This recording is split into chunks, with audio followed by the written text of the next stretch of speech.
After studying this module, you shall be able to know about how to reconstruct the crime scene, the various equipments needed for crime scene photography, and about the plan of action at the scene of crime. We will also learn about photographing specific crime scene and how to approach a specific crime scene.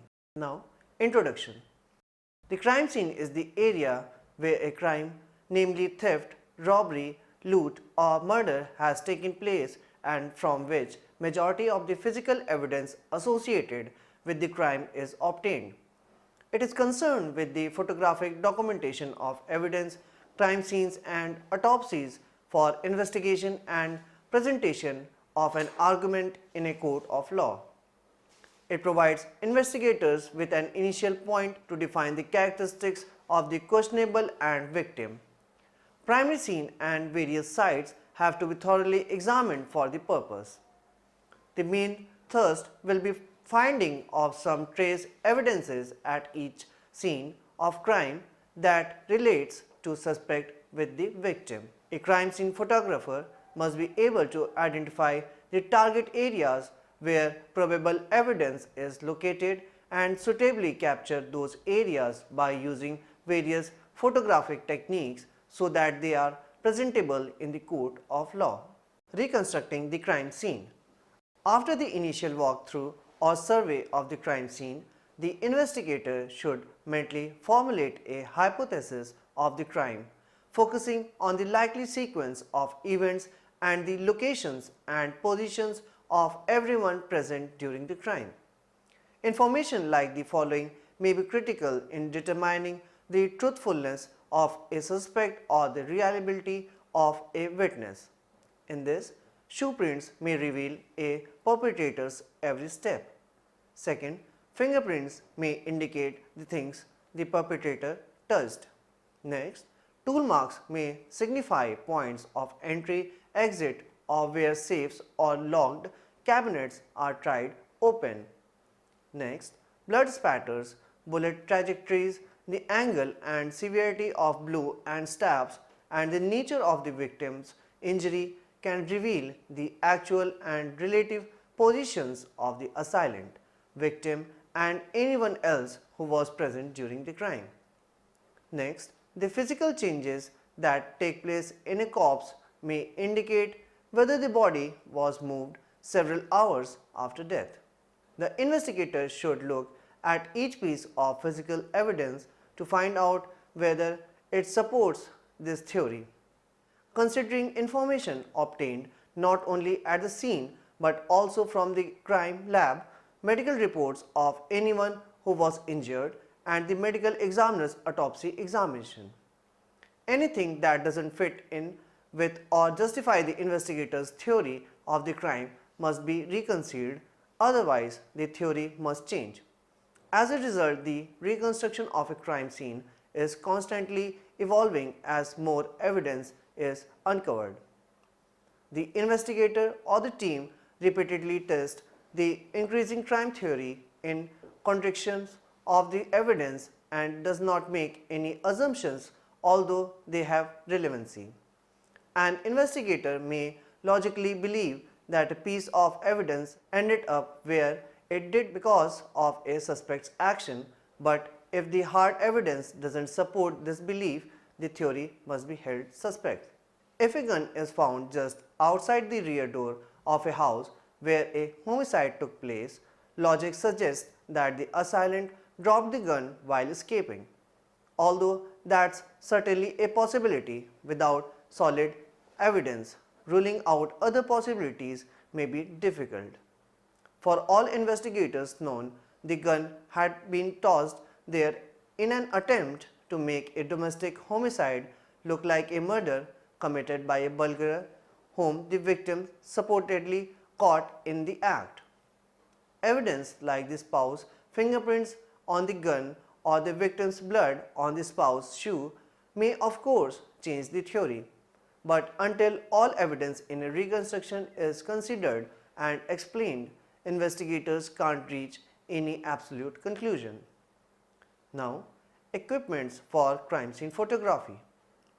In this crime scene photographic kit, The following items should be available to the crime scene photographer in order to photograph most scenes and evidences. The first is the camera. Crime scene photographers should use a high quality digital camera, preferably a SLR camera.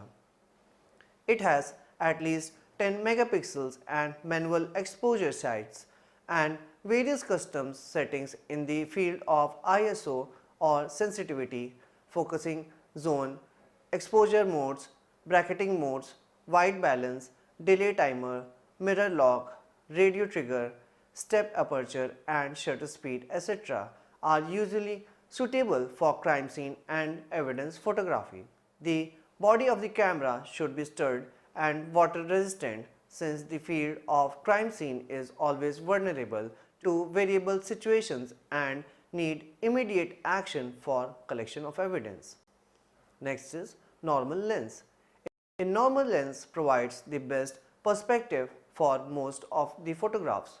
A 50 mm lens is considered a normal lens for a 35 mm format SLR camera. Now the next is wide angle lens. A wide angle lens is required for taking pictures in small rooms or other compact areas. A 28 to 35 mm lens is considered a wide angle lens for a 35 mm camera. Recent practice is to use a wide angle zoom from 18 to 35 mm. Now the next is close-up lens and close-up accessories. Most normal lenses do not focus closer than about 3 feet. A micro lens or a close-up accessory for the normal lens is needed to photograph small items of evidence. Close-up accessories include 1:1 adapters, extension tubes, bellows, reversing rings or close-up filters. Although scale is used, sometimes real size images of small size evidence are required. Now the next is filters. A polarizing filter is often really required for photographing through glass and into water. Colored filters like red, orange, yellow, blue and green are used for taking pictures of several evidences by black and white film. Now the next is electronic flash.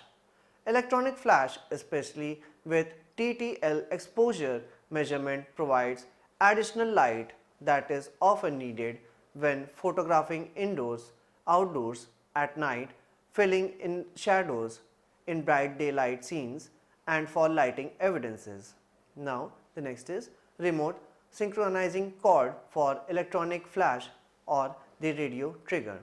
A remote sync cord allows the electronic flash to be operated when it is not mounted on camera. Many photographs, especially photographs of certain types of evidence, cannot be photographed with the flash mounted on the camera. Now it is possible to operate remotely located of unconnected flash through the camera with the help of a radio trigger, which are required to illuminate a large area at night. Now the next is additional camera and electric flash series. Batteries can pass away deprived of cautioning at the time of documentation of a scene. For both the camera and electronic flash, additional batteries should be carried. Now the next is tripod.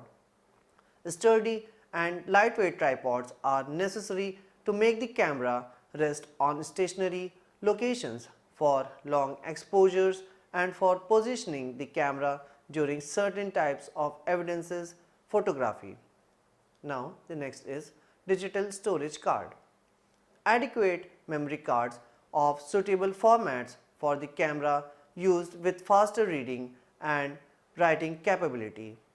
Mirror copy of cards to be kept before giving it to someone without disturbing the original card. It is important to make redundant copy of images without disturbing the metadata. Photolog, notebook and pen. A photolog is necessary for recording information about each photograph taken at a crime scene.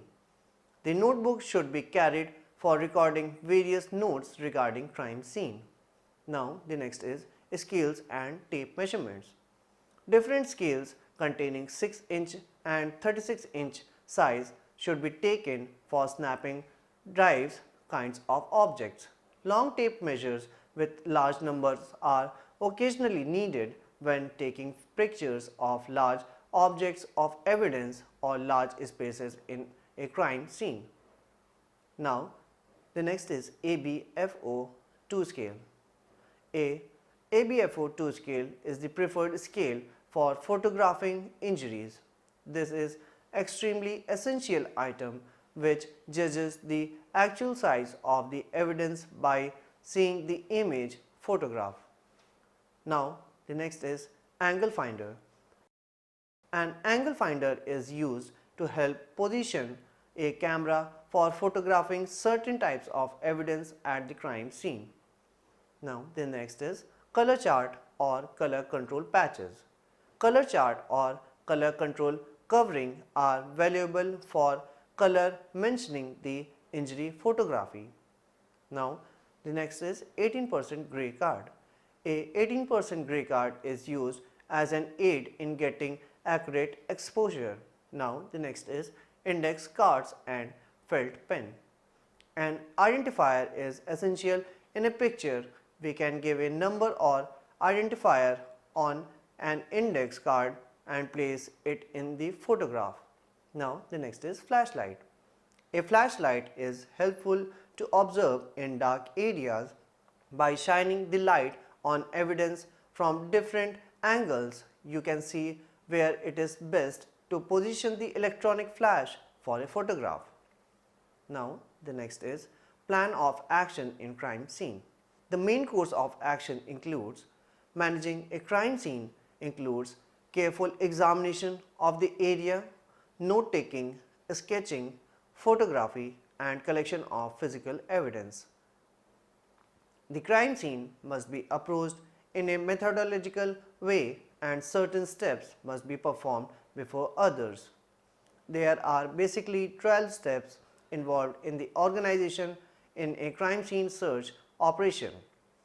The first is the preparation, second is the approach, third is to secure and protect the crime scene, fourth, initiate preliminary survey, fifth is to evaluate physical evidence's possibilities, sixth is to prepare a narrative description, seventh is to depict the scene of crime photographically, 8 to prepare diagram or sketch of the scene, 9 conduct a detailed search, 10 record and collect physical evidence, 11th is to conduct final survey, 12 release the scene of crime.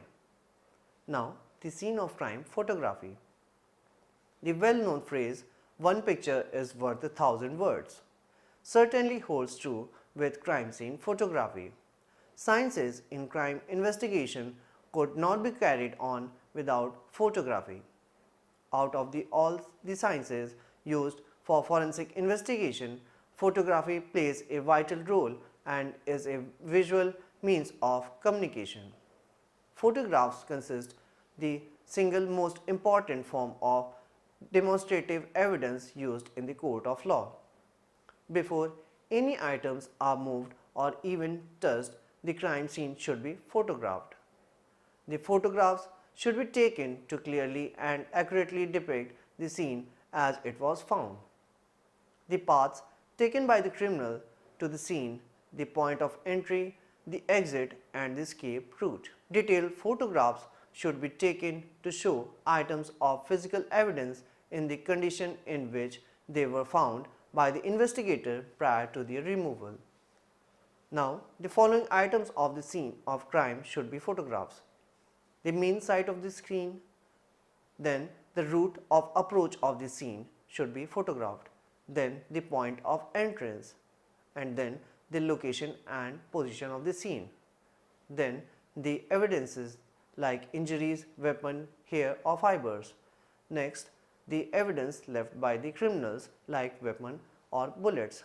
Then we should photograph the point of exit and route of departure. Now, admissibility of photographic evidence. In this, the first point is 3 major points of qualification of a photograph in court. In this, object pictured must be material or relevant to the point in issue. Next, the photograph must not appeal to the emotions or trend to prejudice the court or jury. Next, the photograph must be free from distortion and not misrepresent the scene or the object it purports to reproduce. Now, photographing specific crime scenes.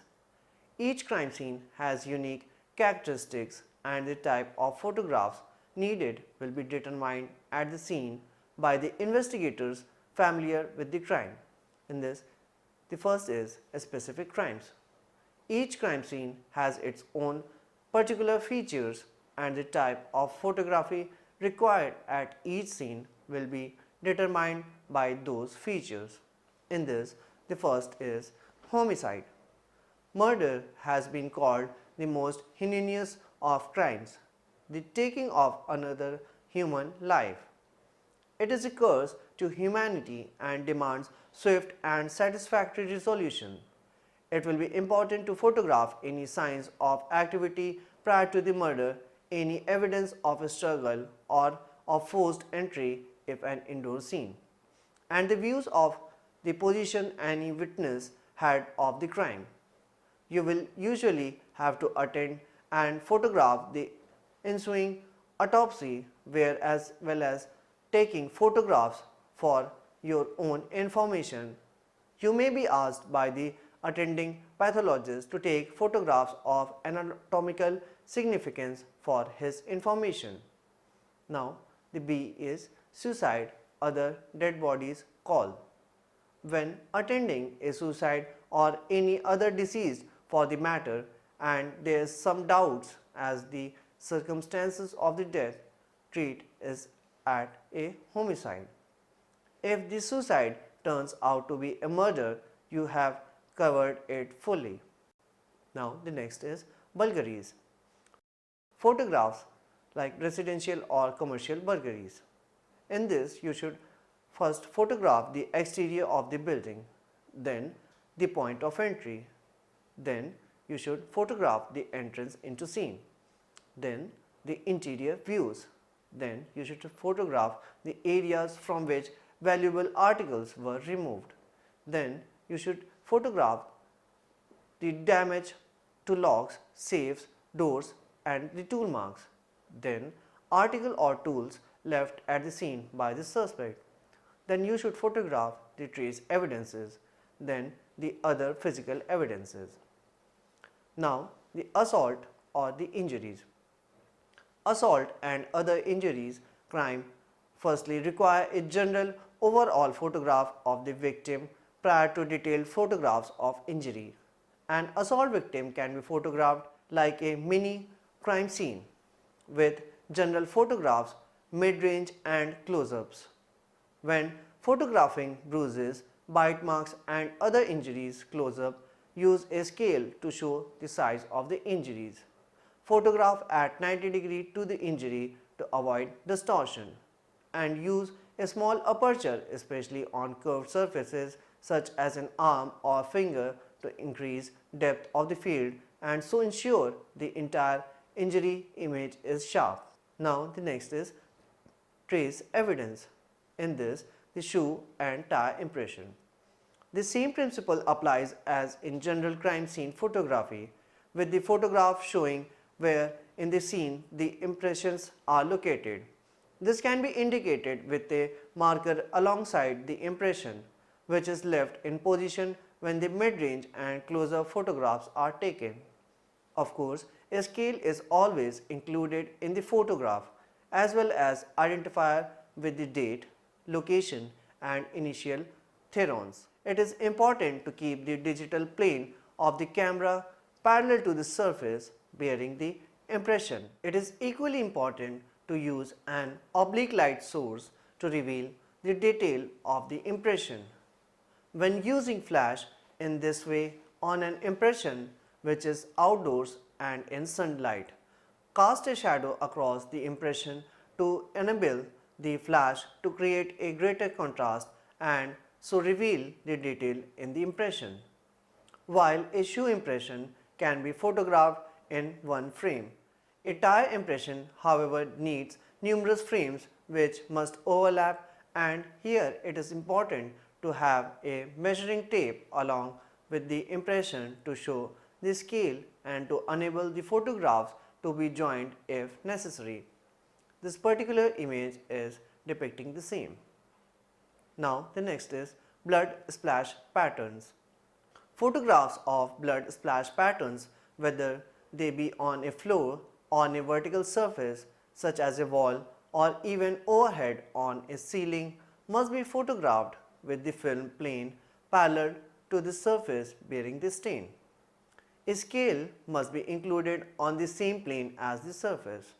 Of course, like any serious crime scene, general location photographs must be taken to show the positions of the blood staining at the scene. In this, the first point is use color film digital media. Second, orientation photographs to show locations of blood stain evidence at the scene. Third, close-up photographs to show detail. In this, use a scale on the same plane as the blood stain and keep the film parallel to the plane of the blood stain. Use a low oblique light angle. Now, macro or micro photography. Apart from 1:1 and 5:1 fingerprint photographs, other detailed photographs are often required of tool marks, serial numbers, pieces of jewelry and the like.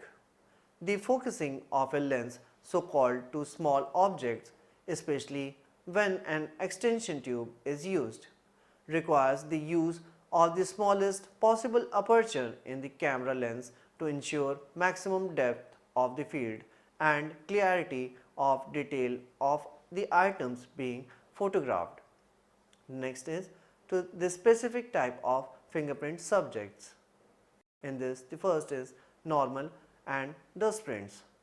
Second is usually can be photographed with no problem. Now the next is impressions in soft substances like wax, putty, clay, adhesive tape, grease, etc. Use cross lighting at an oblique angle or preview with flashlight lighting.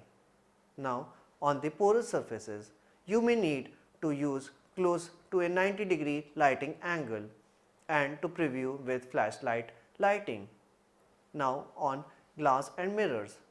For glass, place white card or cloth behind glass. Use low oblique angle of light. Now alternate light sources. Many lighting sources are available in forensic photography apart from ambient daylight and electronic flash. They include infrared, ultraviolet, lasers, etc. Each has its own applications and limitations. Their use are mainly restricted to the crime laboratory with the exception of some brands which are portable and can be taken to and used at crime scenes to reveal and enhance latent trace evidences such as fibers and body fluids. Photographing of such trace evidences requires the use of barrier filters and descriptions of techniques and applications which are too detailed and comprehensive to report there. Now, witness photograph. Witness photographers are overall photos of the crime scene. They depict the scene as observed by a witness. These photographs are designed to tell a story, to relate what the location looked like to someone who was not present. Now, the photogrammetry. It is the science of producing 3D image from 2D image. Photography produces 2D image of 3D image. As a result of that, conversion depth of the object is lost. The depth of lost cannot be recovered from a single photograph. However, we can compensate this depth value by taking two differently angled photographs of the same object. By this process, a line of sight is developed. These lines, when mathematically interpolated by triangulation process, a three-dimensional image are produced. The XYZ data is named as .dxf data drawing interchange file format.